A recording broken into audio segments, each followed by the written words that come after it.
Suppose I told you, which is my view, that the American economy is disintegrating, that it really is a society falling apart, that it has fundamental problems that are showing up in the kinds of people we elect, not just the president, but the right-wingers to his right, the left-wingers that are beginning to become an important force in the Democratic Party and beyond it. These are signs that the middle is not holding real well.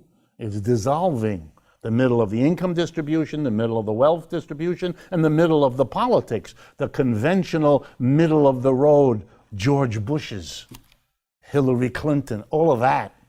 They're having a harder and harder time. People are not reproducing that stuff because that's dead. And that's a sign of something not cohering in this society. The society's problems are fundamental, and the political parties are working their rear ends off, not to talk about that, not to engage it, not to analyze it, not to diagnose it, and not to come up with programs to deal with it. They're going to deal with other things, which means they don't want to deal with anything. They just hope it'll somehow muddle through. Here's another society that's going through this same process slightly differently, but you can learn from them.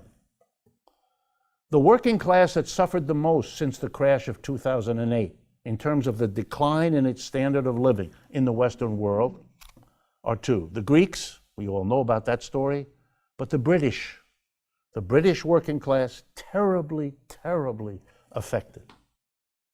No respite. A conservative government, basically, that imposed austerity as its response to the collapse of capitalism. And the British working class really hurt, tangibly hurt. Angrier and angrier, didn't know where to turn. Labour Party was not attracting them. Conservatives were repulsing them. In their rage and anger and not knowing where to go, they did a bizarre thing. They took advantage of the stupidity of the Conservative Party. Mr. Cameron, the leader before Theresa May, who's now the leader, Mr. Cameron was confronted by a bizarre movement in the British population, blaming, ready, immigrants.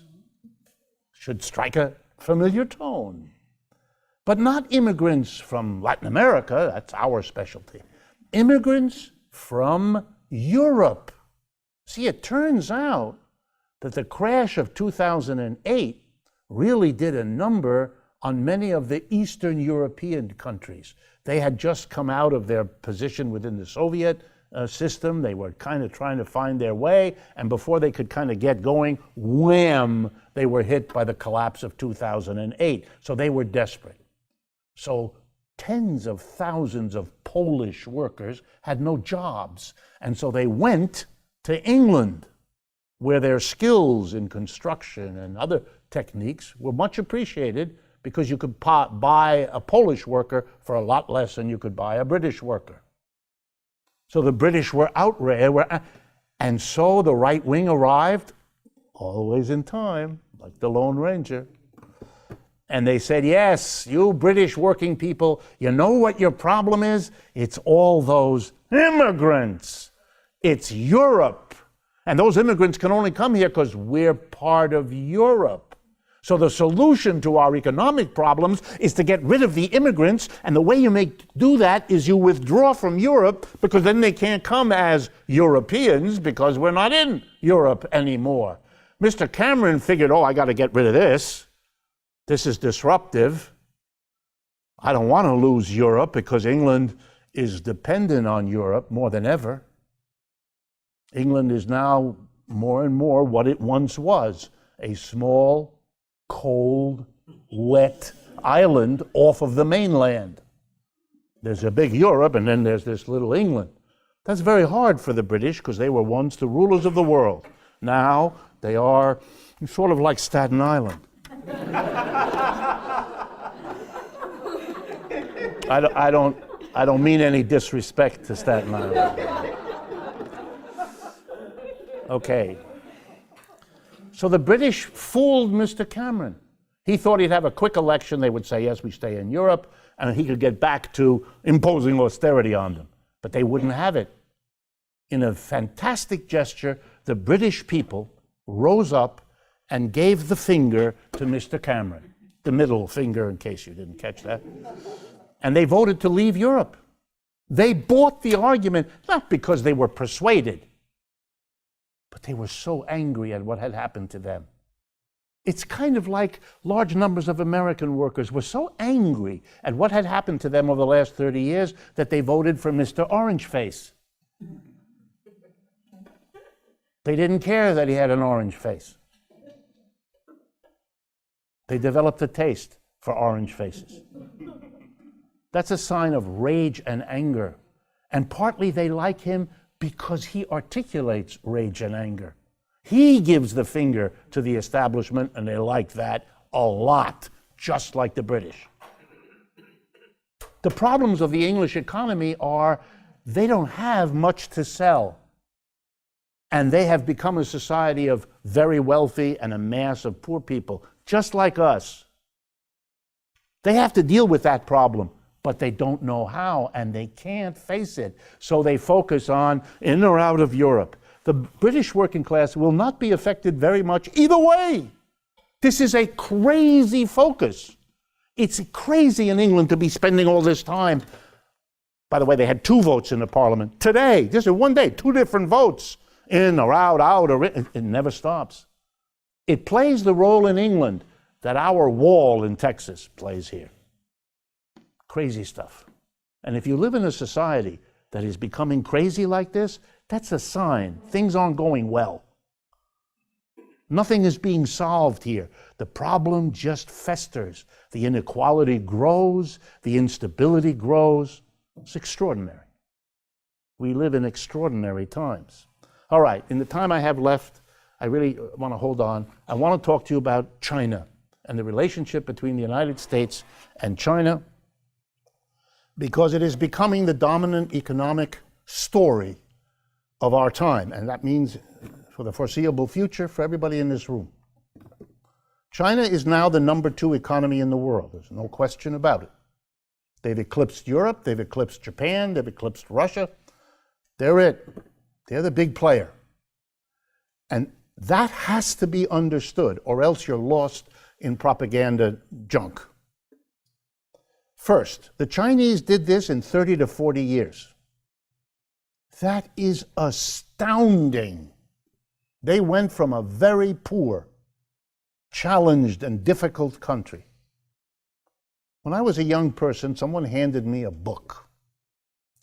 It was called The Good Earth, and it was written by an American writer, Pearl Buck. How many of you, so a good number of you. Well, you remember that book? You remember the descriptions, the kind of society that she was telling us? Because she went there and she lived there, she knew what she was talking about. She tried to give people who read that book, beside the storyline, a sense of what the poverty and tragedy of China at that time was. Okay. They never were a colonial country, but they were heavily impacted by colonialism. It took those pieces like Hong Kong, Macau, and so on. It repressed that Boxer Rebellion, some of you know about, at the turn of the century into the 20th century. A very difficult society riven by the opium trade and the British Empire's behavior towards them, and so a horrible story, colonialism. And then 40 years ago, they made that deal. We're going to become rich, we're going to grow, we're going to become a successful economy, and we're going to do it by export. We're going to produce the goods for the world, the clothing, the shelter, the appliances, everything. We're going to copy, we're going to bring in the foreign enterprises. We're going to open China up to them. They've always wanted it. We're going to give it to them. We couldn't get it if we didn't. Europeans tried over and over again, could not do it. The Chinese said, okay, come. And here's the deal. We'll give you the workers, we'll give you the market, you give us a technology. Not only the technology, you give us, remember, I told you, the distribution system. And who gave the Chinese the distribution? Some of you have heard me do this before. Walmart did that. Walmart, I'm not joking. Walmart cut a deal with the People's Republic of China. Walmart would become the seller of everything the Chinese produced, underpricing and out-qualitying everybody else. So this obscure company from Bentonville, Arkansas, that's where they come from, Bentonville. I won't ask how many of you have spent your vacations in Bentonville, because you all know. So now it's the largest employer in the United States, largest private employer in the country, Walmart. And that's only possible because of the People's Republic of China, which cut a deal because Walmart could deliver the cheap Chinese goods into every corner of the United States. They solved the distribution problem like that. All they needed was a partner. That's why they've learned how to do it. That's why the biggest danger to the Amazon Corporation is the Chinese company that's doing exactly the same thing, only on a bigger scale. All of which you will learn about in the years ahead. And China did it. That's the amazing thing. That they set out to do it is one thing, but they did it. In those 40 years, they became an industrial powerhouse.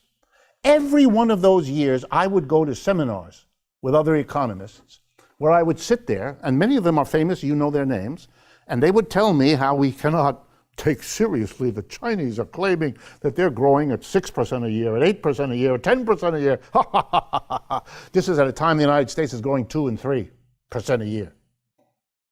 Year after year, I was told, and none of this is true. Now, it's all there. Who's going to claim it anymore? There's still some who try, but it's fading fast. Take a trip there. We have a housing shortage in the United States. In China, they have whatever the opposite is. They have a housing excess. They have entire cities waiting for the people to come and occupy the apartments. They're building ahead. Can you imagine, just bear with me for a minute, a society that builds houses not because people are homeless and need them, but before they need them? Can you imagine the irrationality of this? I'm trying humor, folks. If your population is growing, and if you're moving people around the country, which the Chinese were doing, you have to create housing. Otherwise, you know what happens when you do that? Economic development, you move people off the countryside and they come into where the industries are. You produce slums. That's what capitalism always did and always does. On the outskirts of Lagos, Nigeria, on the outskirts of Sao Paulo, on the outskirts of Calcutta, you name it. There are people who live in conditions that nobody can believe unless you go there. Because nothing is done for those people. In China, they're building the cities and the housing so they can move in. In the last 30 years, several 100 million people have moved from one part of China to another. It's the greatest mass migration in human history. They pulled that off. You know what kind of an organizational task that represents? You have to redesign your transport. You have to redesign your housing. You have to redesign every sewer system in every community to handle this craziness. They did all of that. Nobody thought they could. They did. And I'm not here to celebrate the Chinese. There's a lot of things in Chinese society that deserve criticism, and that's not the point here. The point here is to understand what's going on so that you can make a criticism without descending into caca, which is the pretense that they didn't achieve all that they did. They're very depressed in China this year because their economic growth rate is 6.5%. The United States government just announced that our growth rate in the last quarter of 2018 was 2.9%. You get the picture? It's really bad in China when it's 6.6. Mr. Trump is boasting he's going to keep it at 3. No wonder they're catching up. It's like a math problem. If I grow at 2 to 3% and he grows at 6%, who's going to be taller sooner? It doesn't take advanced math to understand this. Now, what is it about China that we have to understand? Number one, they also made a decision long time ago, with much struggle, that their economic system is going to continue in the old structure of employer-employee. They did not break with that. They made some experiments to break with it. The commune movement back in the 50s and 60s, they made efforts, but they abandoned those, rather like the Soviets, who also made efforts back in the 1920s and 30s, and then abandoned those. And it's a very interesting story, because it's different, why each of those societies did not continue. So they stayed with the employer-employee. But here's what was different about them. They decided that the dominant group of employers would be state officials, that they would be part of the state organization, the state apparatus. At first, that was the overwhelming majority. But over time, and particularly after Deng Xiaoping and others, they gave more and more into the hands of private capitalists, private employers. So you had side by side private employers with their employees and state employers. And that's what you have to this day. A complicated mixed system of state employment and private employment, state capitalists, if that's what you mean by capitalist as an employer, and private employers / capitalists. And whatever else you have to say, that was their recipe for the success they have achieved. They grew at a scale no one had ever seen before. The economic development miracle of the 20th century was the Soviet Union. And the economic miracle of the last 40 years has been the People's Republic of China. And you can dance up and down and tell yourself one ideological, self-delusional nonsense after another, but there's no way around that. There it is. And if most of the world is poor countries that want to become rich, it's really clear what the model is that works best. It's not what we have here. It just isn't. Are there things that the United States has that the Chinese don't, that the Chinese would be better off if they did? I think so. But economic growth and getting out of poverty, not one of them. There it is. That's the importance and the power in the long historical road to all of this. And the Chinese know it. The Chinese understand their success. A paper was released by the European Parliament today, in which for the first time the Europeans refer to the Chinese as their #1 rival. Interesting word. The Europeans are getting it too. And the Europeans are split. The Germans are very frightened of what the Chinese represent. The Italians are embracing them. The Italians are going to be, like the Greeks already are, the agent of the Chinese in Europe. Any of you know the port in Greece called Piraeus? It's really part of Athens, but if you go for an hour or so by car from Athens to the nearest port, Piraeus is this great old Greek port that is an entryway into the European market. The port of Piraeus was purchased some years ago by China. It is a Chinese entry. And the next one is going to be in Italy. The next time you go to Palermo, you will be eating Chinese food. Seriously, the world is changing very fast, and the Chinese are a major player. And the United States doesn't know how to deal with it, neither intellectually, nor ideologically, nor practically. This attempt to arrest that woman, Huawei, this attempt to tell these fantastic stories, can you imagine they might be using their technology for reasons not associated with good things? this level of dissimulating nonsense, that's a sign of people who haven't got their act together. That's too crude. That's too easy for me to make fun of, which I do, as you can see, every chance I get, because it's delicious. When your enemies and your opponents make such mistakes, it becomes easy. So what's going to happen? The Chinese have long ago figured out that the United States is going to be a problem. The United States was so confident that nobody would ever catch up to us that it didn't do the work it should have. So the Chinese have understood that one day that export-focused development is going to hit a snag. The rest of the world is going to realize, uh-oh, the Chinese are taking over everything. They're producing everything, and they're going to close them out. And the Chinese had prepared for that. One of the reasons they're building all those cities before people, they need to give jobs to people. And if the jobs can't be in exports because the United States is hitting them with tariffs and other parts of the world are closing down, they're going to have to focus and become a domestically focused economy. Their focus on exports has to change. They've been working at that for the last 5 years.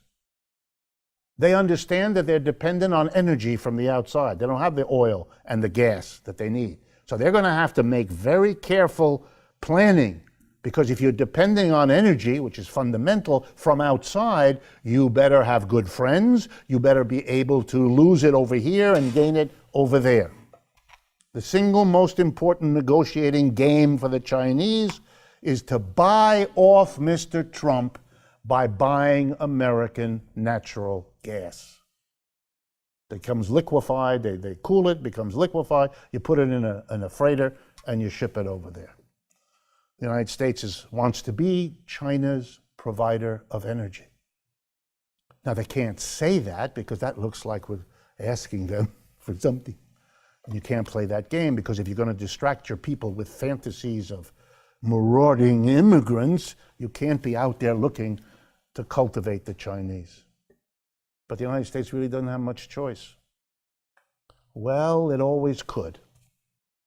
It always could decide that in the struggle between the United States and China, that the only thing left, if you're losing for too many years. By the way, best estimates, 2030 to 2035, the Chinese economy will be bigger than the United States. What? Not on per capita, no, but on total output, GNP. No, per capita is a much bigger, they have 1.5 billion people. It's 5 times the population of the United States, so it's a different story. The other alternative is war. Capitalist countries that ended up competing with one another, that's how they solved the problem. Britain was once in the catbird seat, and the Germans came up, and the Americans came up, and we had 2 world wars to sort that thing out. That changed everything. Will it get to that point? Who knows? Given the sophistication and the suave nature of our diplomacy, our Secretary of State, Mr. Pompeo, delivered himself in the last couple of days of a remarkable set of comments. He was outraged that the New York Times had released 2 stories over the last week that really made his life complicated. The first story was that the humanitarian convoy trying to get into Venezuela, which had exploded and burnt, hadn't been exploded and burnt because of what Maduro had done, but it was the other side that did that. Ostensibly an accident, but nonetheless the other side. This was not what the official line was supposed to be. This is Mr. Evil Maduro, who doesn't want humanitarian. That was the first thing. The second thing was when the New York Times, I believe yesterday or the day before, carried a story which indicated that the collapse of the electricity in Venezuela was at least partly the activity of the United States government. This he was not happy to see, since it became, of course, instantaneous front-page news everywhere in the world, except here, as your faces give you away that you weren't aware of it. But if you lived anywhere else, you would be. So now the United States, so Mr. Pompeo was beside himself. He didn't denounce the New York Times because he's afraid to do that. So he denounced RT television and the Sputnik radio, which is RT radio. Russia Today, RT stands for Russia Today. And the Russian Today spokespeople said, "What are you yelling at us for? We just quoted the New York Times." Well, we didn't do anything, But he has to, this is part of the game of focusing upset, anger, rage but it's an old story. If you keep telling yourself delusional fakery, the person in the end you convince is yourself, not other people who have other access to other kinds of news. This is a society that is in terrible, terrible shape, and it is not doing itself any favors. That tax cut in December of 2017 makes this society even more unequal than it was before. If that budget or some version of it that I just talked to you about goes through, it will continue. This is a society that is now being torn apart by the inequality that it is generating. It's not like other societies. If we had been unequal like that for hundreds of years, then, for better or worse, people would accept it more than they do now. They would be used to it. They would have inherited the acceptance of it from their parents and grandparents. But we went through a very bizarre history in this country, which makes that road unavailable to us. We had a collapse of capitalism in the 1930s. And in a reaction to that collapse, a left grew up in this country, a powerful one. The CIO, the two socialist parties, and the Communist Party working together, forcing on a middle-of-the-road democratic government led by FDR into becoming a social democratic pioneer. In the midst of the Depression, Social Security, unemployment compensation, the first minimum wage, and public employment of millions of people. None of those things had existed before in the United States. You created a mass of people with a kind of decent standard of living. Not everybody treated equally, not at all. African Americans notably underrepresented in the beneficiaries of the New Deal, for sure. But nonetheless, compared to what could have happened and what in other countries did happen, you created a big middle class here. Workers with a decent salary. When I was going to school at Harvard and Yale, my teachers told us that capitalism was a wonderful system because it created a big middle class, which other societies didn't have. Your problem here in America is this. You're now forcing a population that was told that it should support capitalism because it creates and sustains a good middle class.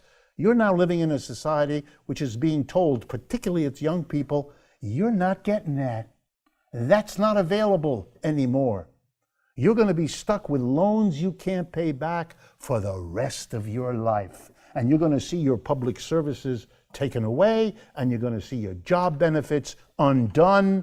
You're not going to be able to get married. You're not going to be able to have children. You're not going to be able to do any of the things you were told were waiting for you, were your American dream that you were entitled to.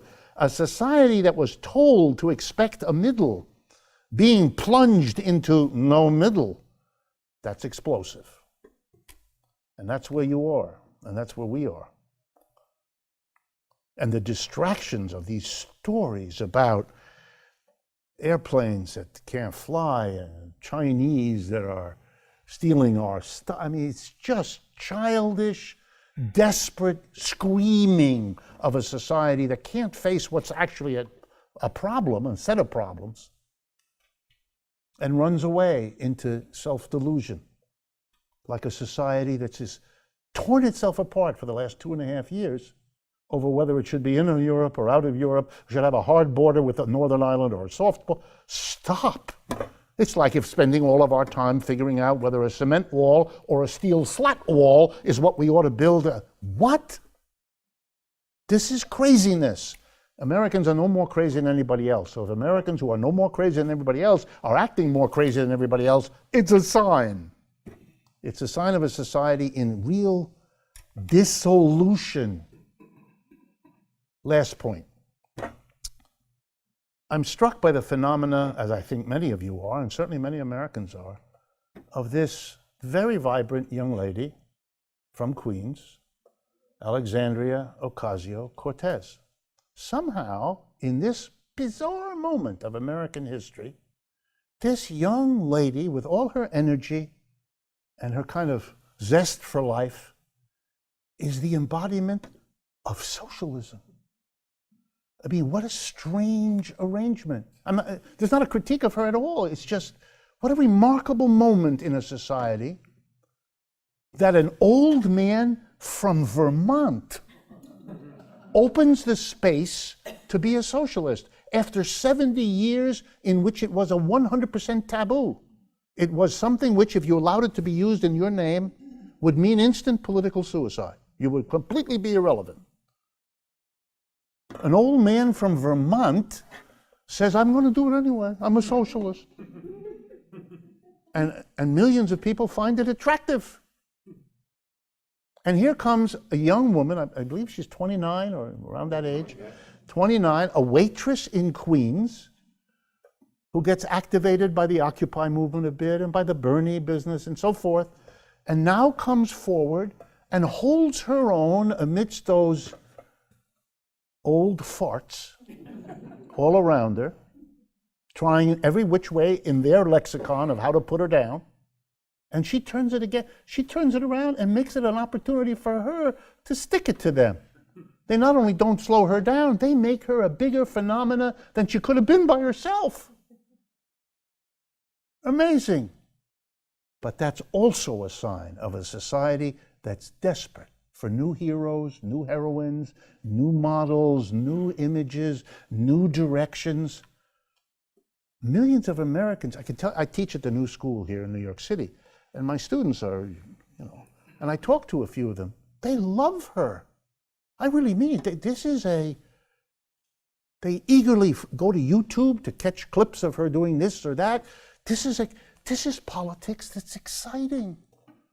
They're interested in socialism. If you look at the Gallup polls, they're crystal clear. A majority of people under 35 years of age, a majority now answer the polling, I prefer socialism to capitalism. After 5 minutes of conversation, you understand what that means is, I don't like capitalism. They really don't know what socialism is. And for those who are beginning to learn, socialism is Alexandria Ocasio-Cortez, and that's very attractive. Look how nicely she dances. Look how sharp her questions were. Her questions made more sense in those hearings than the old farts did.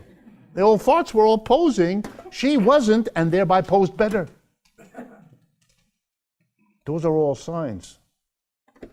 So unlike the last times I've been here to talk with you and closed the meeting with a worry that I may have depressed you, I may have told you things about the economy you'd rather not know, I can tell from your faces, and that this was intentional, we are in a different place. The chances now for real change in this society are different from anything I remember. And I was active in the 1960s. That was my political kind of time of learning. Finally, about this book. Sure, the people who are getting disgusted and turned off about capitalism, when they go first into discovering socialism, go to the kind of socialism that is the least scary, the kind of grandfatherly Bernie type of socialism. Help me with my college bills, give us health insurance, do things that give us a better system, a better society. He's not taking away the ownership of the means of production from those who have it. He's not converting businesses from top-down hierarchies into democratic workplaces. He's not interested in all of that, or if he is, he doesn't feel it's safe to say so. But the people he's attracting have no such limits. They are all learning now, slowly, that there are different kinds of socialism, that the socialists have always been split and disagree amongst themselves, that Marxism is a particular kind and goes in a particular way and has particular implications. They're just beginning to discover. And that's not a surprise, because in this society it was taboo. There were a handful of people, some of which are in this room, who have been teaching Marxism over the years. I'm talking about my comrade here, Bertel Ohlmann, being one of the most important ones in this country. But this is a whole new world now. The tradition was kept alive, and now there's an enormous audience exploding, just beginning to discover it, learning that there are ways of thinking that are really different from what they're used to, that this funny word dialectics actually means something that you ought to engage. It's a different way of thinking. It gets you a different understanding. This is a time of immense discovery by people who want to make change. That is extremely hopeful. That's one of the most hopeful things for me of this time in our history.